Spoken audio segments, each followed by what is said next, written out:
primeiro agradecer o convite e a possibilidade de estar discutindo esse tema aqui com vocês, que para mim é novidade, né? Na verdade, eu trabalho no Diese há 21 anos, então trabalho com movimento sindical há 21 anos, e desde 98 eu faço essa discussão sobre tempo de trabalho. E desde 2001, as centrais sindicais construíram uma campanha nacional pela redução da jornada de trabalho sem redução de salário, ou seja, uma campanha a favor das 40 horas. Então nós estamos desde 2001, nós já estamos em 2011, ou seja, 10 anos. Não é para desanimar vocês não, de jeito nenhum. Só estou querendo dizer que os direitos que os trabalhadores conquistam não caem do céu, né? Todos são resultado de uma luta, de uma discussão que pode durar 5, 2 anos, 2 meses, assim, não cai do céu, né? Ou seja, qualquer legislação é o resultado do embate dos atores sociais, né? Ou seja, a cada momento histórico a legislação é o resultado do embate entre os atores dessa sociedade, né? Não tem nada natural, nada, é tudo resultado da ação. Bom, no contexto atual, o que a gente diz é que esse movimento ao longo da história que foi acontecendo entre separação entre tempo e local de trabalho e tempo e local de não trabalho, na realidade o que a gente está vendo é um movimento de reaproximação, ou seja, uma certa mistura de novo entre o que é tempo de trabalho e tempo de não trabalho. Os trabalhadores estão começando a ficar na dúvida um pouco se aquilo que eles estão fazendo é tempo de trabalho ou tempo de não trabalho. Então, tudo bem, acaba a jornada, mas ele vai lá com o celular para casa. Aí liga lá o chefe e ele tem que responder o que o chefe pergunta. Do ponto de vista legal, isso não é tempo de trabalho. Mas no fundo, isso é um tempo de trabalho. Ou então ele está lá no computador respondendo todas as mensagens que chegam, dando retorno. Bom, isso é o quê? Ou então eu lembro o caso dos bancários, né, por causa da história das metas que eles têm que atingir, eles falam que eles estão lá no churrasco com os amigos, eles estão, você não quer comprar um seguro saúde? Não quer comprar um seguro não sei o quê? Então, quer dizer, né, você tem um pouco uma mistura, né? O trabalhador vai perdendo um pouco aonde acaba realmente a jornada dele, onde começa o tempo livre dele. Então essa é uma questão super delicada, porque esse movimento está acontecendo não em função da necessidade do trabalhador, mas em função da necessidade do empregador. Então essa é uma coisa que a gente, bom, em algum momento poderia conversar mais.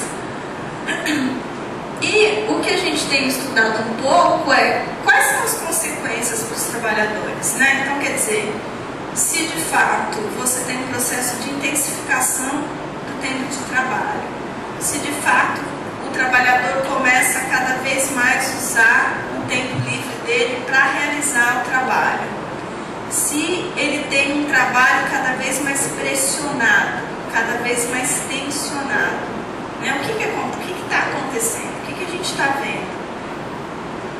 Bom, a primeira coisa que a gente está vendo é a questão do desemprego, né? Porque, quer dizer, você teve todo um processo histórico, né? Toda uma inovação tecnológica e organizacional ao longo dos anos, que tem como resultado a possibilidade de você produzir cada vez mais coisas em menos tempo. Nesse caso, eu preciso de menos trabalhadores. Se eu preciso de menos trabalhadores, o que acontece com uma boa parte? Vai ficar desempregado, né? Então tem a questão do desemprego, tem o que a gente chama de total desincronização dos tempos de trabalho, estudo, lazer, quer dizer, essa coisa a gente vê muito claro com a questão do banco de horas, né? Então o trabalhador está lá, de repente o chefe dele chega e fala, olha, sabe aquelas horas que estão negativas lá no seu banco? Amanhã você vai ter que trabalhar até 10 horas da noite. Bom, mas peraí, pode ser que ele tenha combinado alguma coisa com a família, com os filhos, pode ser que ele estude. Então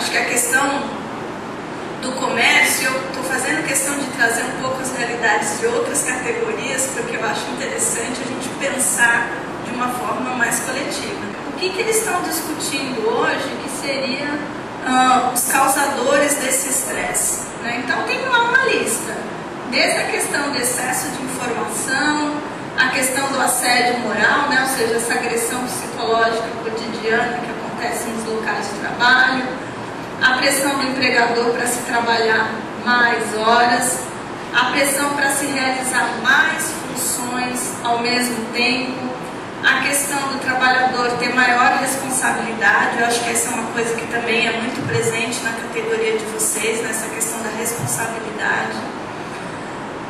A questão de metas de produção, nos outros setores tem muito essa questão das metas.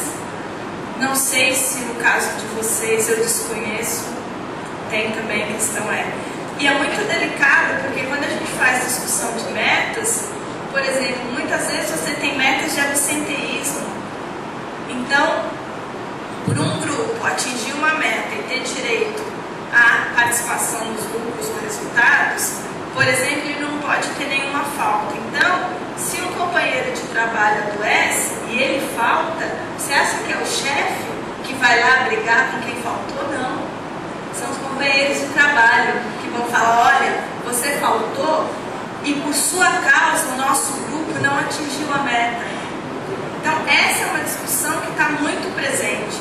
Ou seja, os trabalhadores têm reclamado que essa pressão, ela acontece não só em função da hierarquia, mas ela acontece sobretudo em função dos companheiros de trabalho. Ah, olha, você está muito lento, aquela meta de produção que a gente tem que atingir, olha, a gente vai pedir para o nosso líder mudar você de grupo.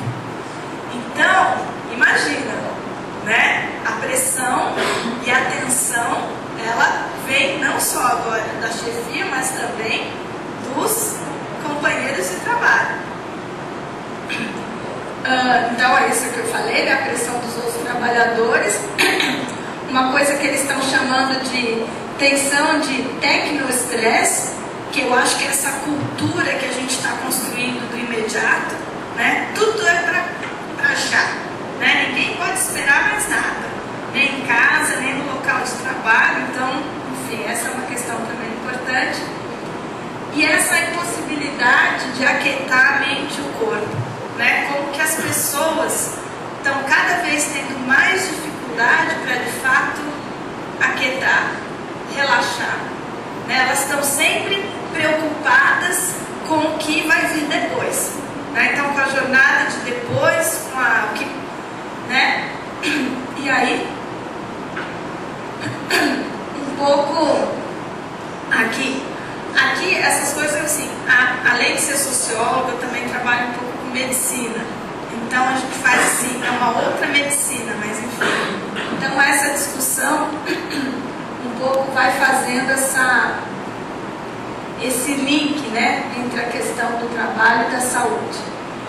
Bom, então isso aqui nem vou falar. Então um pouco a questão, o que acontece com o nosso corpo numa situação de estresse, né? Quais são, o que é acionado na gente, que glândulas são acionadas, que tipo de hormônio que a gente secreta, mas não vamos fazer essa discussão.